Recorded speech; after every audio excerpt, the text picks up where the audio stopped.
ರೈತರ ಭಾಳ ಕಷ್ಟದಾಗಿದ್ದೀವಿ, ಆತ್ಮಹತ್ಯೆ ಮಾಡ್ಕೊಂಡು ಸ್ಥಿತಿಯೊಳಗೆ ಬಂದೇವೆ ನಾವು.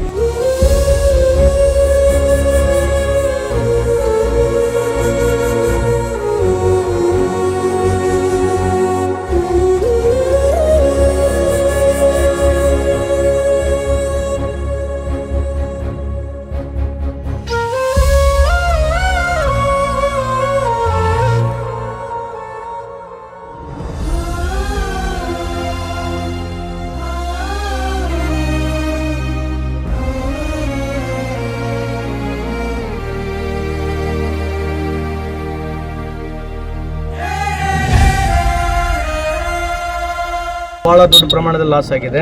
ಏನು ಸರ್ಕಾರಕ್ಕೆ ಇಲ್ಲಿಂದ ವರದಿಯನ್ನು ಒಪ್ಪಿಸಬೇಕು ಅದು ಪ್ರಾಮಾಣಿಕವಾಗಿ ಒಪ್ಪಿಸ್ತಕ್ಕಂಥ ಕೆಲಸ. ಆಮೇಲೆ ಸರ್ಕಾರಕ್ಕೆ ನಾವು ಶಾಸಕರು ಒತ್ತಡ ತಂದು ಹೆಚ್ಚಿನ ಒಂದು ಏನು ರೈತರಿಗೆ ಒಂದು ಬೆನಿಫಿಟ್ ಕೊಡ್ತಕ್ಕಂಥದ್ದಾಗಿರಲಿ, ಅನುದಾನ ತರತಕ್ಕಂಥದ್ದಾಗಿರಲಿ, ಬೆಳೆ ವಿಮಾ ಅಂತ ಏನು ಹೇಳ್ತೀವಿ ಅದ್ರ ಬಗ್ಗೆಯೂ ಜಾಸ್ತಿ ಇನ್ಶೂರೆನ್ಸ್ ಕಂಪ್ನಿಗಳಿಗೆ ಮಾತನಾಡಿ ಎಷ್ಟು ಜಾಸ್ತಿ ಕೊಡಿಸಬೇಕಾಗುತ್ತೆ ಅಷ್ಟು ಪ್ರಯತ್ನವನ್ನು ಮಾಡ್ತೀವಿ ಅಂತ ಹೇಳಿ.